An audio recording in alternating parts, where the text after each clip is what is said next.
Danny Masterson, Scientologist, actor from that 70s show and many other things, has been sentenced to 30 years in prison for the rape of 2 women 20 years ago now. And this is a kind of a shocking story because I didn't think they were going to get a conviction on this. I really didn't. With the lack of physical evidence, the amount of time that had passed between the cases, I thought this would end up being something that ended up a civil suit and he'd pay out millions in fines. It's weird that he has a worse sentence than Harvey Weinstein, Bill Cosby, and Epstein. Way worse than Cosby because Cosby's out. Yeah. Yeah. Do you think this is, because I thought about this when you sent it to me, are they just trying to make an example in Hollywood after the Weinstein thing? Like they're like, we're just going to make an example out of this one guy. They just tried to convict Kevin Spacey again to no avail. Granted, that wasn't in the U.S., but that one fell through. Spacey's like he's actually Frank Underwood from the House of Cards. He's evil and he just gets away with it every time.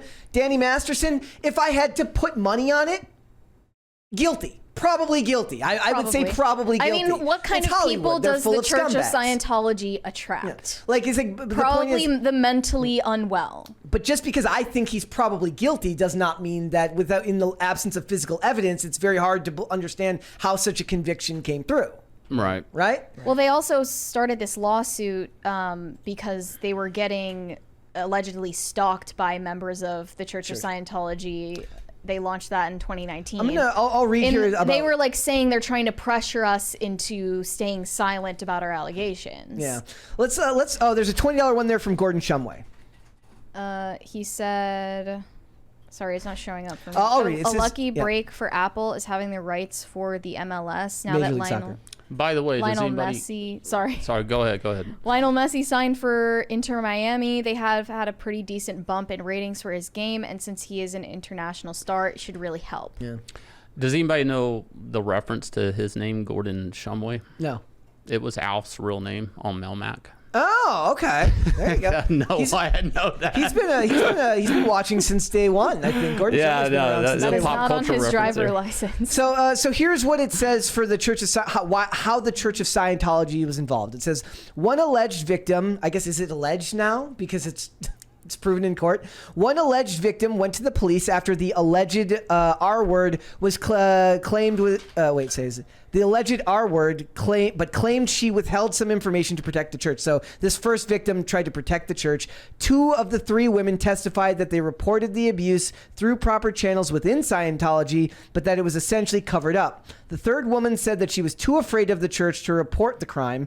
All 3 were then supposedly put through ethics programs and warned against reporting anything to the police because Masterson is of a higher standing within the organization.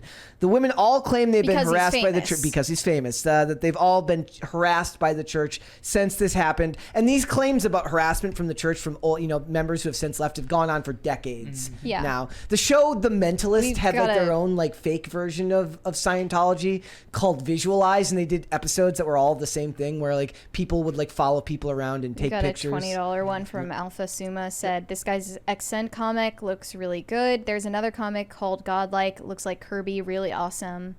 Yeah. Sorry about the change of tone. No, that's John Malin's book. A few days left on it, guys. Go back it if you will. So one of the things that I read earlier was a big reason why the first trial failed and the second one didn't is that they were allowed to mention Scientology, which they were not allowed to in the first trial, and that they were allowed to mention that they were drugged, whereas in the first one the judge disallowed mentioning of drugging, and they were only allowed to mention. Why were they disallowed from mentioning Scientology specifically? It just says that they had to retry the case and that the Scientology was mentioned more and that they were allowed to mention being drugged, whereas in the first one, they were only allowed to say they felt disoriented. Was the drugging to do with some sort of religious ceremony? No, it happened in his apartment. So if he's having religious ceremonies in his apartment, he's... Well, maybe it's because they didn't have physical evidence of the drugging. Yeah. Another thing that I was hearing is that supposedly the church obviously took notes on all this stuff when these women came to complain, and that those notes got entered into evidence. I can't confirm that, but that's what somebody was telling me. I don't know if that's true. Well, they do these types of confession-esque blackmail auditing on all of their members, where you would assume he already admitted to doing this in the church already. They have documentation of that. But they don't have to submit it, maybe out of religious freedom. I don't know. That's really weird. Also, Leah Remini was at the sentencing, very famous for speaking out against the Church of Scientology. She came from a background of being in it. And she was seated in the front row of the gallery to support the women. She released a statement after the sentencing saying, "Sitting in court today with the women who survived Danny Masterson's predation was a surreal experience. I'm relieved that this dangerous R-wordist will be off the streets and unable to violently assault and R-word women with the help of Scientology, a multi-billion-dollar criminal organization with tax-exempt status." I don't know if it's fair to say he had done this with the help of Scientology. You know? I mean, I think that's like, what they're saying. He would have been this way. He would have been this way without being a Scientologist anyway, because he's crazy. Yeah, he was attracted to Scientology because he's crazy. But they're saying that the church bolsters it by covering it up and getting these. They women cover to it not, up, yeah, because they really value having celebrity members. Yeah, Tom Cruise. PR. It's good for their PR. Yeah, Tom Cruise.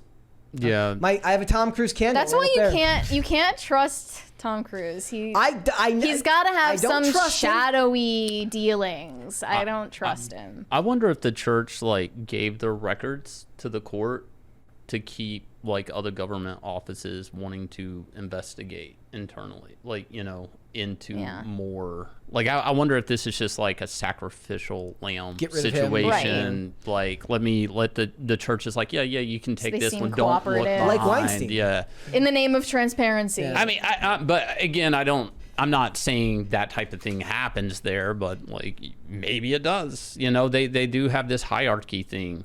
And that could lead to more type of things like this, But it's kind of like Harvey Weinstein. They throw Harvey Weinstein out because he's guilty, but that placates people, not realizing there's many monsters in Hollywood that are not getting prosecuted because they've got their face of the cause, right? They've got their Me Too movement, they've got Harvey Weinstein, they got Bill Cosby, they got a couple of other people. Cosby's out.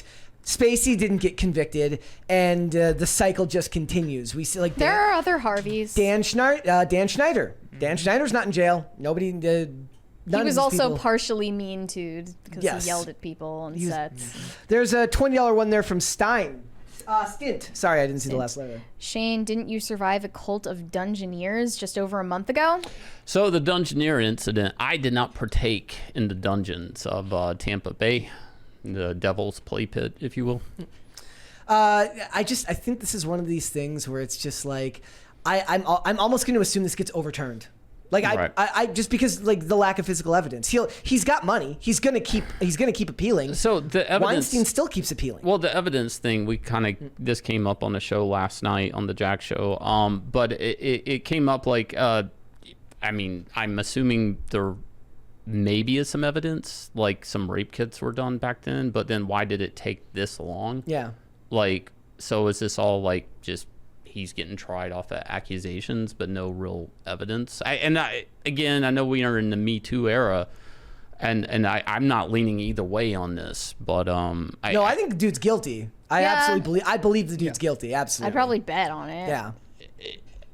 But there should probably be evidence of some sort, right? Yeah. Due process matters. It's just I'm not in the jury. It doesn't matter what I say. Yeah, It's just my personal opinion, which doesn't matter. You imagine you're on one of these juries now, and in the era we live in, and you're that guy who's just there's no physical evidence, and all the women are just you don't want to be that guy. You're that. Abuse of that sort is. It's in almost every cult, basically. Yeah, that's a huge part of almost every cult. It's a generation issue, but I had a history teacher, a lot older than me, of course. And his thing is I'd rather have 9 innocent men go, or 9 guilty men go free for than 1 innocent man be prosecuted. Blackstone's formulation. Yeah. And whether it's good or not, that always rings true whenever these situations. It's better that 10 guilty men go free than 1 innocent man spend a day in jail. Right. Yeah, I mean, so, you know, and there's a lot of people today with DNA, you know, research, you know, where not research, but, you know, criminal whatever DNA stuff that they're finding like they were serving life sentences and they're being set free, you know, like, so it's not, the judicial system is not perfect, you know, so again, he probably did it, but I'd like to know what the evidence is. Yep. It's just, it's going to be one of those things where we'll see more of these cases probably pop up because I don't know if it's betting on just the emotions of the jury, but we do live in an era now where people are not willing to give people they're not going to give the benefit of the doubt. They're going to assume guilt. According to my friend Chokeout, in the that's his name, Mr. Chokeout. Mr. Chokeout. Mr. Chokeout. According to Mr. Jack Show, Mr. Chokeout. In a debate we had last night, he's saying in the UK, his attorney, Dangerous Dave, tells him that if you use a condom, then that's evidence that there is no rape. That doesn't sound like a real thing to me. Is that where the inside joke came from earlier today? I'm so sorry. John Apocalypse in the chat says, Mr. Chokeout, of course. Mr. Chokeout. No, but he was trying to make the argument, and he is Chokeout. We love him. But he was trying to make the argument that that's a sign of some sort of, well, there took time to put a condom on, so obviously there was no rape because, you know. But that's your time to get away. His attorney, Dangerous Dave, swears by this. Got it. Mr. Chokeout and Dangerous Dave. Yeah. It's a good group. It's a dangerous group of people. Thanks for watching. Listen to full episodes of Pop Culture Crisis on Spotify. Keep up with us on social media and make sure you subscribe and ring that bell so you never miss the show. Bye, guys.